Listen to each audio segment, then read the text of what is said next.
The funny thing about betrayal is that it doesn't always arrive with a loud crash.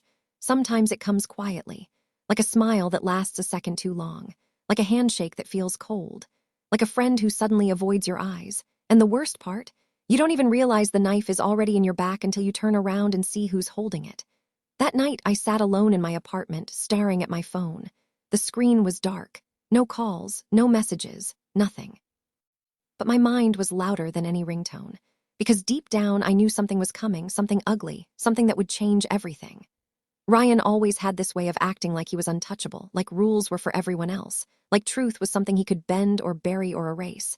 And for a long time, he got away with it because people like Ryan, they don't win because they're strong. They win because everyone else stays quiet. And I was quiet for too long. But silence has a limit. And that night, I was done being the person who swallowed pain just to keep peace. I didn't know it yet, but the truth was already moving, like a storm on the horizon. And Ryan, he had no idea that his own lies were about to destroy him.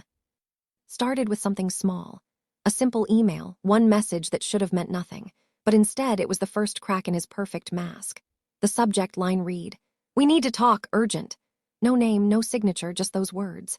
And suddenly my chest felt tight, because when someone says urgent, it's never about something good. I stared at it for a long time, then finally I clicked. Inside was one sentence, "He's not who you think he is." That was it. No explanation, no details. Just a warning, and I swear my whole body went cold. My mind immediately went to one person, Ryan, my coworker, my so-called friend. The guy who always said he had my back. The guy everyone trusted. The guy who smiled like loyalty was his nature. But something about that email felt like someone had just opened a door that was never meant to be opened. I tried to ignore it, told myself it was spam, a prank, a misunderstanding, but deep down I already knew. Truth doesn't knock politely. It creeps in, and once it's inside, it doesn't leave. That night, I couldn't sleep. I kept replaying memories, Ryan laughing with me at lunch, Ryan clapping when I got praised in meetings, Ryan saying, "You deserve this, man." And yet, something felt off now, like those moments weren't real, like they were rehearsed. Because betrayal always looks like love first. And I didn't realize it then, but the storm wasn't coming. It was already here. Ryan was the kind of guy people admired without even trying. He walked into a room and somehow the air shifted. Not because he was the smartest, not because he worked the hardest, but because he knew how to play people. He had charm, that smooth, easy confidence, the kind that makes you believe him before he even speaks. At the office, he was golden. Managers loved him. Coworkers trusted him. New employees looked at him like he was a role model. And me, I was close to him, too close. We started around the same time. Both hungry, both ambitious, both trying to prove ourselves. At first, Ryan felt like an ally. We'd stay late together, grab coffee after work, talk about life, dream about success. And when things got stressful, he'd lean back in his chair and say, "Relax, we're gonna make it." I believed him, because friendship is built on belief. But what I didn't understand was that Ryan didn't see friendship the way I did. To him, people weren't people. They were tools. Ladders, stepping stones. And Ryan was always climbing, even if it meant stepping on someone's face to get higher. The first time I noticed something strange was during a big project. It was my idea. Something I worked on for weeks, late nights, missed meals, pure effort. I was proud of it. When presentation day came, I was nervous but excited. This was my moment, but Ryan offered to help. He said, "Let me handle the slides, you focus on speaking." I trusted him. Why wouldn't I? Then we walked into the meeting. The room was full, executives, managers, the top people. My heart was pounding. Ryan stood up first, smiling, calm, confident, and then he started presenting. At first, I thought he was introducing the project, but then he kept going, and going, and going, until I realized he wasn't introducing it, he was claiming it. He was speaking like it was his, like I was just some assistant. And the worst part, everyone believed him. They nodded. They smiled. They praised him. I sat there, frozen, humiliated. But after the meeting, Ryan clapped my shoulder and said, "Team effort, right? Team effort." Those two words were the first slap, but I let it go. Because that's what people like me do. We forgive, we excuse, we tell ourselves it wasn't intentional. But betrayal doesn't begin with a punch. It begins with a test. And Ryan was testing how much I would tolerate, how silent I would stay. And I stayed silent until the day silence became impossible.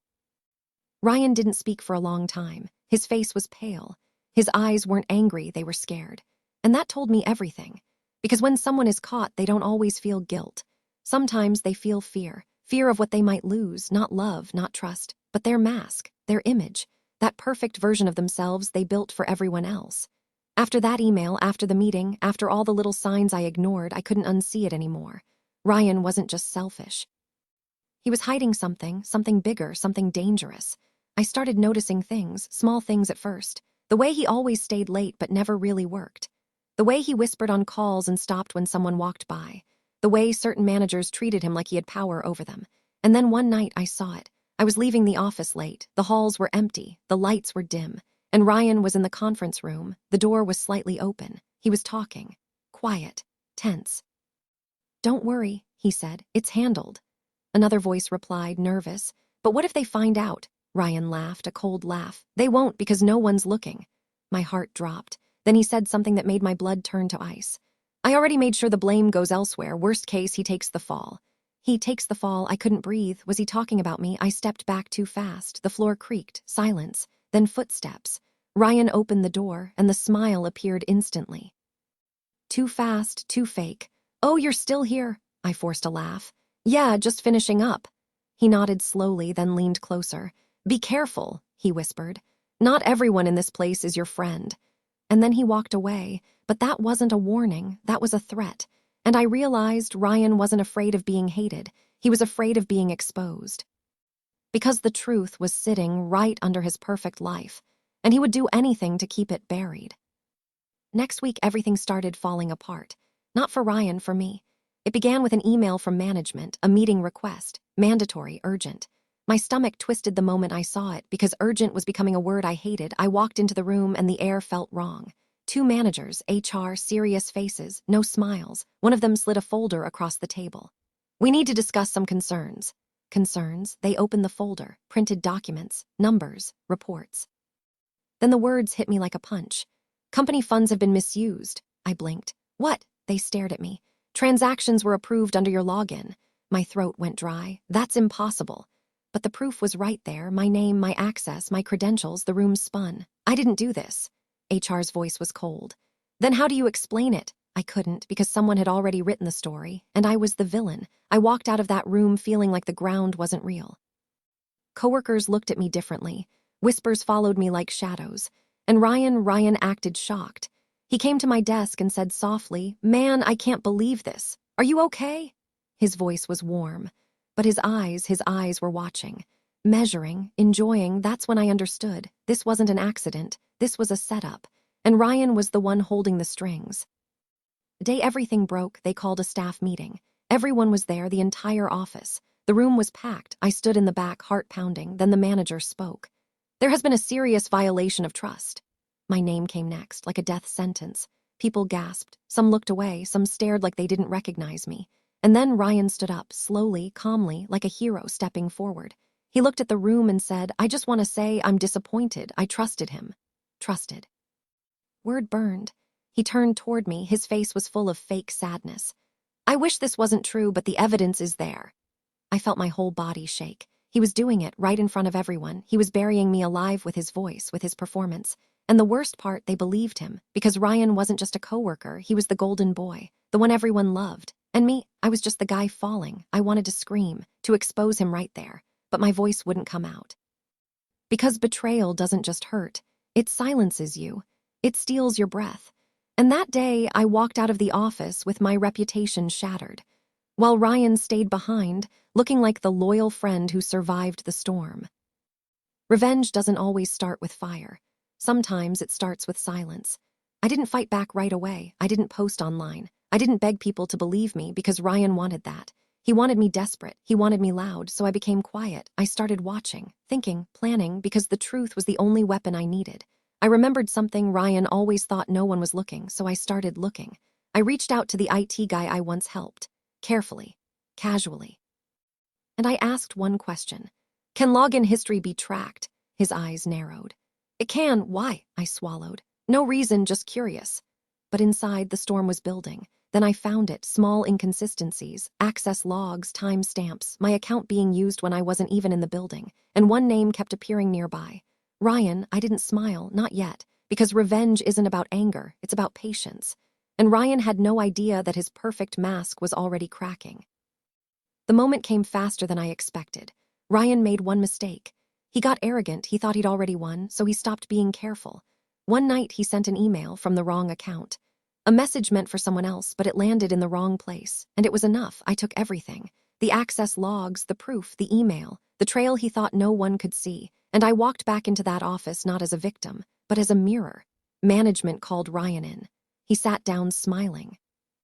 Until the evidence hit the table. At first he laughed. "This is ridiculous." Then his face changed, pale. His eyes weren't angry, they were scared, because truth doesn't shout, it simply stands there, unmovable. HR's voice was sharp. "Ryan, explain this." His mouth opened, but no words came. For the first time, the golden boy had nothing to say. Ryan didn't get dragged out. There was no dramatic scene, no shouting, just silence. The kind of silence that ends people. His accounts were frozen, his access removed, his reputation collapsed in hours. Coworkers stopped whispering about me and started whispering about him.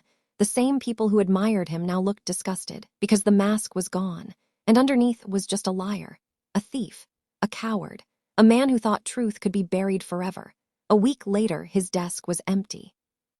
No goodbye, no farewell, just absence. And me, I didn't feel joy, not exactly. I felt relief. Like I could finally breathe again, because freedom isn't loud, it's quiet, it's peace after chaos. And Ryan was gone. Betrayal changes you. It doesn't just break trust, it rewrites how you see the world. For a long time, I wondered why it happened, why someone I called a friend could destroy me without blinking. But then I understood. People like Ryan don't fear hurting others, they fear being exposed. And the truth always wins, not because it's fast, not because it's easy, but because lies are heavy. And eventually, they collapse under their own weight. The storm taught me something. Silence can protect peace. But it can also protect evil. And there comes a moment when staying quiet is no longer strength. It's surrender. Ryan thought I'd stay silent. He thought I'd disappear. But truth doesn't disappear. It waits. And when it rises, it ends everything. Because in the end, the loudest revenge is simply letting the truth speak.